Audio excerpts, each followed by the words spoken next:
Mes chers compatriotes, vous qui êtes à l'étranger, malheureusement, souvent dans des conditions difficiles, mais aussi surtout ceux qui se sont engagés politiquement, vous qui êtes à l'étranger et qui ne peuvent même plus rentrer chez eux, je vous salue. Je vous salue aussi, vous qui êtes au pays et qui êtes obligés de vivre une dictature à la fois sourdine, mais aussi très réelle, et qui fait que vous ne pouvez même pas exprimer vos pensées, vos sentiments vis-à-vis de la situation dans laquelle est notre pays.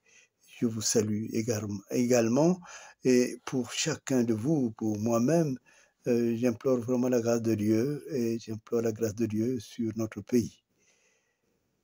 Aujourd'hui, je vous reçois, madame, vous qui êtes de la télévision congolaise, et vous venez sous anonymat, c'est ce que vous avez dit, et ce que mon équipe m'a précisé, c'est que vous êtes Mboshi, ce qui n'est pas une manière de vous stigmatiser, au contraire. Au contraire, c'est une manière de vous recevoir, de vous souhaiter la bienvenue, et aussi de démentir ceux qui pensent que Maître Kunku ne s'occupe que de toutes les affaires qui touchent le sud du Congo, particulièrement les Lari, et qu'il ne travaille qu'avec ceux et celles qui sont originaires du sud du Congo. Non, non, vous êtes la bienvenue, et sachez que selon les programmes, selon les activités, nous allons vous recevoir, vous d'autres personnes qui le souhaitent. Vous avez voulu qu'on traite de deux questions. La première, c'était celle qui est l'interrogation, au fond. Quel est l'avenir que nous donnons à tout l'engagement politique que jusqu'à présent j'ai été l'expression de la pensée de toute une population. Votre question, elle est bien fondée, en ceci que jusqu'à présent, nous avons eu une action politique. L'action politique consistait à être une sorte de sécurité, de sauvegarde de l'unité du Congo, faire en sorte que le Congo ne soit pas dans une situation toujours de danger. Et d'ailleurs, plusieurs fois, nous avons soulevé des points de danger, et j'ai vu les gens se remuer, s'activer quand il s'agit de l'histoire de la partition qui est en train de se dessiner du Congo, avec une partie que l'on donne ou on vend, je ne sais pas quel est le meilleur terme, au Rwanda. Et souvent, malheureusement, c'est toujours des feux de paille, c'est-à-dire que quand il y a un problème, tout le monde est inquiet, et puis je ne sais pas qu'est-ce qui arrive, est-ce qu'on leur donne de l'argent ou c'est peut-être simplement le sommeil. Et vous savez que celui qui dort trop s'appauvrit. Le peuple, comme celui du Congo, doit se réveiller. Et donc, il y a l'action politique et il y a maintenant ce qu'on appelle la conquête du pouvoir. Dans un cas démocratique, le pouvoir se conquiert à travers un parti. Donc, c'est pour cela que j'annonce la création qui était déjà mise en orbite, maintenant la création de l'UDDA Renouveau. Dans l'UDDA, il y a la reprise de l'action inachevée de Fulbert Joulou, qui a posé les bases sur lesquelles le Congo arrive à tenir. Malgré tout ce qui se passe, tout ce qui est voulu, le Congo tient la route parce que Fulbert Joulou avait posé, le premier président du Congo. Malheureusement, il ne lui a pas laissé le temps d'aller jusqu'au bout de sa pensée, et nous reprenons cette pensée parce qu'elle est importante pour nous, pour le Congo, mais aussi pour l'Afrique. Et à l'intérieur, nous avons repris un modus de fonctionnement de l'époque de Machua, c'est ce qu'on appelle les MICAL. MICAL, c'est la traduction de chez nous, mais en fait, ça s'appelait les amicales. Les amicales, à la fois, il y a une dimension solidaire, une dimension communautaire, mais il y a aussi le fait que c'est une action véritablement politique. La preuve, elle a permis de sortir le Congo de cette période coloniale cruelle et dure.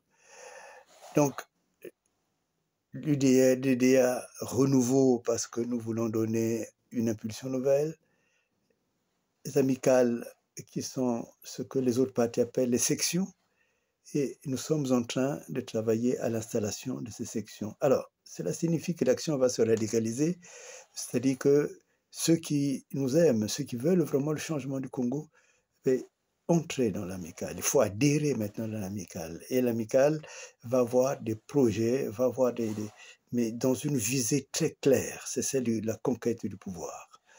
Voilà, donc cela, madame, est important que tous les Congolais puissent le savoir. Il y aura sous cette vidéo des indications comment adhérer à l'UDA et cela est important pour nous, pour le changement du Congo, car le Congo est vraiment en danger. La deuxième question, vous dites qu'il y a beaucoup de... les sémeurs de la haine se sont encore réveillés en me parlant de moi, en disant que je suis un avocat, je ne sais pas quelle est l'expression qui a été exprimée, et puis d'autres qui disent qui soulèvent une sorte de soupçon de corruption sur ma personne. Bon. La première chose, c'est que Mohamed Sow, tel qu'il a connu la justice, hein, c'est cela. Hein. Je crois il est connu du Congo, la justice congolaise, où il était en prison et il en est sorti. Pardon, oui, vous ne connaissez pas Mohamed Sow, mais c'est le pasteur, je ne sais pas comment il s'appelle, hein, le pasteur Noazalaï. Bon, je ne sais même pas à ce titre-là à quel moment il est apparu comme étant un pasteur, où est-ce qu'il a été formé, où est-ce qu'il a été consacré. Tout ça, c'est des choses qui sont non dites. Mais ce qu'il faut savoir, c'est que ce Noumazalaï m'avait déjà sollicité à l'époque où il était en mauvaise odeur de sainteté par rapport non seulement à Sassou, mais aussi à la famille de Sassou, parce que selon ce qu'il m'avait révélé, je le dis, puisque au fond, comme je n'ai pas été son avocat, je suis libre de parole, donc c'est lui à l'époque, en fait, qui était payé Sassou, selon ce qu'il m'a dit, et son équipe paye beaucoup de gens en région parisienne, et dont lui-même. Et il se trouvait que dans cette période, on ne le payait plus. Or, il a fait un travail, le travail qu'il revendiquait, c'est que c'est lui qui a porté les gens qui faisaient masse, c'est-à-dire que quand il y avait des élections électorales, pour montrer qu'il y a beaucoup de gens, il y a des gens qui venaient même de Kinshasa, c'est lui qui organisait tout cela. C'était un peu le créateur de la fraude électorale au Congo. Et cela, il a fait, et donc il estime qu'il était en droit d'être payé. Bon, c'est une période aussi difficile où il m'a sollicité pour une aide financière. Donc, ces personnes-là, je crois que c'est chez les Larrey qu'on dit que le féticheur meurt par oubli. Il parle de moi, en fait, quand il est venu me solliciter, je lui ai même fixé un rendez-vous dans mon agenda d'avocat dans le 15e arrondissement. À ce moment-là, je n'étais pas le pasteur Véreux, ou c'est pardon, l'avocat Véreux, puisqu'il est venu me voir lui-même. Et donc cela est important pour lui, c'est qu'il ne se rappelle pas cela sans doute. Mais en tout cas, moi je considère que c'est leur façon d'exister. Ils n'ont qu'à parler, il en restera toujours quelque chose. Quant à Sangou, vous avez remarqué que, sauf quand il a revendiqué le viol subi par son enfant, et en cela je suis solidaire, et en tant que père, je comprends sa douleur, mais chaque fois qu'il cherche à parler, c'est pour parler de concours, c'est-à-dire qu'en fait, je suis son un élément moteur, je dirais, je suis la personne qui lui permet d'exister. Mais ça, c'est la sorcellerie pure. Quant au fait maintenant, j'apprends que moi, j'aurais téléphoné, j'aurais accepté que Sango puisse recevoir de l'argent. Mais ça, c'est la bêtise. Tous ceux qui écoutent tout ce qu'il a dit, on sait bien que depuis toujours, c'est lui qui allait prendre l'argent qui venait du Gabon, sur la demande de Sassou, et c'est lui qui prenait la part qu'il fallait envoyer à la mère de Thibota. Donc, vous voyez bien que c'est un contexte qui ressort beaucoup plus de la folie. Bon, continuez à regarder, écoutez-les, analysez, vous verrez que c'est toujours la même rengaine. En fait, il n'était pas venu chercher un avocat, il voulait corrompre Kunku. Malheureusement, je ne suis pas corruptible, hein, donc cela est clair, je crois que beaucoup de gens le savent. Ceux qui me voient dans la rue, je n'ai pas un mode de vie fastueux. Il y en a qui me voient à pied, dans les villes où je pars. Je passe aussi bien ici qu'aux États-Unis. Et donc tout cela, c'est des fripons de la politique. Donc il ne faut pas les écouter. Alors, ce qu'il faut par contre, c'est vraiment de savoir que nous sommes dans une période dure, une période, je dirais, pratiquement de guerre.